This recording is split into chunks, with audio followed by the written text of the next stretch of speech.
கரூரில் விஜய் பரப்புரையின் போது ரவுடிகள் யாரும் நுழையவில்லை என்றும், விஜய் தாமதமாக வந்ததால் காலையிலிருந்து காத்திருந்த மக்கள் தண்ணீர், உணவின்றி மயக்க நிலைக்கு சென்றதாக தமிழக அரசு உச்சநீதிமன்றத்தில் வாதிட்டுள்ளது.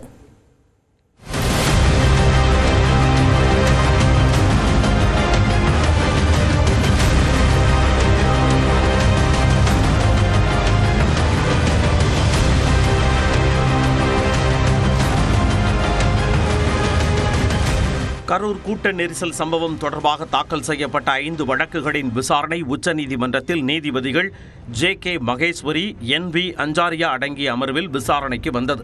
தமிழ்நாடு அரசு தரப்பில் அபிஷேக் மனு சிங்வி, முகுல் ரோஹத்கி, வில்சன், ரவீந்திரன் ஆகியோர் ஆஜராகினர். இதேபோன்று விஜயின் தாவேகா சார்பில் மூத்த வழக்கறிஞர்கள் கோபால் சங்கர் நாராயணன், ஆரியமா சுந்தரம் ஆகியோர் வாதிட்டனர். கூட்ட நெரிசல் வழக்கில் எதிர் மனுதாரராக இல்லாத விஜயை சென்னை உயர்நீதிமன்றம் நேரடியாக விமர்சித்திருப்பதாக தாவேகா தரப்பு சுட்டிக்காட்டியது. கரூரில் உயிரிழப்பு நடந்தவுடன் காவல்துறைதான் விஜயை அங்கிருந்து செல்லுமாறு கூறியதாகவும், பாதிக்கப்பட்டவர்களை சந்திக்க தாவேகா நிர்வாகிகள் சிலரை காவல்துறை அனுமதிக்கவில்லை எனவும் தாவேகா தரப்பில் வாதிடப்பட்டது. மேலும் உயர்நீதிமன்றம் அமைத்த சிறப்பு புலனாய்வு குழுவிற்கு பதிலாக உச்சநீதிமன்றத்தின் ஓய்வு பெற்ற நீதிபதி தலைமையில் விசாரணை குழு அமைக்க வேண்டும் என்றும் தாவேகா தரப்பு வலியுறுத்தியது. இதைத் தொடர்ந்து உயர்நீதிமன்றம் தாமாக முன்வந்து வழக்கு பதிவு செய்து சிறப்பு புலனாய்வு குழுவை அமைத்தது எப்படி என்று நீதிபதிகள் கேள்வி எழுப்பினர். மேலும் அரசியல் கூட்டங்களுக்கு வழிகாட்டு நெறிமுறைகளை வகுக்க வேண்டும் என்று ஏதேனும் வழக்குகள் நிலுவையில் உள்ளதா என்றும் வினவியது. அதற்கு பரப்புரை தொடர்பாக தமிழக வெற்றிக் கழகம் தாக்கல் செய்துள்ள மனு தற்போது நிலுவையில் இருப்பதாக தமிழக அரசு தரப்பு தெரிவித்தது.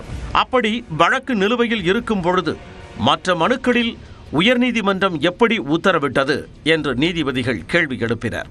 அதற்கு 41 உயிரிழப்புகள் நிகழ்ந்தது என்பதால் நீதிமன்றம் இதனை கையில் எடுத்து உத்தரவை பிறப்பித்திருக்கிறது என தமிழக அரசு பதிலளித்தது. தொடர்ந்து கூட்ட நெரிசலில் உயிரிழந்த சிறுவனின் தந்தை பன்னீர்செல்வம் தரப்பு வழக்கை CBI விசாரிக்க வேண்டும் என வாதிட்டது.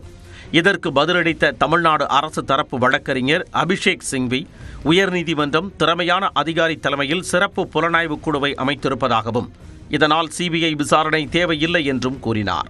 உயிரிழந்த சிறுவனின் தந்தையின் வலி தங்களுக்கு புரிவதாகவும், CBI போன்ற மத்திய விசாரணை அமைப்புகளில் சிறந்த அதிகாரியாக இருந்தவர்தான் சிறப்பு விசாரணை குழு அதிகாரியாக செயல்பட்டு வருவதாகவும் தமிழ்நாடு அரசு தெரிவித்தது. தொடர்ந்து பிற மனுதாரர்கள் தரப்பில் ஆஜரான வழக்கறிஞர்கள் ரவுடிகள் கூட்டத்தில் நுழைந்ததாலும் காவல்துறை தடியடி நடத்தியதாலும் தான் இந்த விபத்து ஏற்பட்டது என வாதிட்டனர். இரவில் உடற்கூராய்வு செய்தது சந்தேகத்தை ஏற்படுத்துவதாகவும் கேள்வி எழுப்பினர். இதற்கு சிறப்பு அனுமதியுடன் உடற்கூராய்வை இரவில் நடத்தலாம் என்றும் அதில் எந்த தவறும் இல்லை எனவும் நீதிபதிகள் தெரிவித்தனர். தொடர்ந்து வாதிட்ட தமிழ்நாடு அரசு தரப்பு வழக்கறிஞர் வில்சன், அரசு மீது அடுக்கடுக்கான புகார்களை தொடர்ச்சியாக தெரிவிப்பவர்கள் என்ன நடந்தது என்பதை புரிந்து கொள்ள மறுக்கின்றனர் என்றார். உயிரிழந்தோர் குடும்பத்தினரின் கோரிக்கைகளின் அடிப்படையிலேயே இரவில் உடற்கூராய்வு நடத்தப்பட்டதாக விளக்கினார். சம்பவத்தின் போது 600 காவலர்கள் பாதுகாப்பு பணியில் ஈடுபட்டிருந்ததாகவும், நண்பகல் 12 மணிக்கு வரவேண்டிய விஜய் இரவு 7 மணிக்கு தாமதமாக வந்ததாகவும் வில்சன் சுட்டிக்காட்டினார். காலை முதலே அங்கு கூடியிருந்த மக்கள் தண்ணீர் மற்றும் உணவின்றி சோர்வடைந்து மயக்க நிலையை அடைந்ததாகவும், தண்ணீர் பாட்டில்கள் வழங்கப்பட்ட போது அவர்கள் முண்டியடித்ததாகவும் குறிப்பிட்டார். தொடர்ந்து வழக்கில் விரிவான பதில் மனுவை தாக்கல் செய்ய அனுமதிக்க வேண்டும் என தமிழ்நாடு அரசு கோரிக்கை வைத்தது. இதையடுத்து பிரமாண பத்திரத்தை தாக்கல் செய்ய அனுமதித்த நீதிபதிகள் அனைத்து மனுக்கள் மற்றும் பிரமாண பத்திரங்களை பார்த்த பிறகு உரிய உத்தரவு பிறப்பிக்கப்படும் என்று தெரிவித்து விசாரணையை தேதி குறிப்பிடாமல் ஒத்திவைத்தனர்.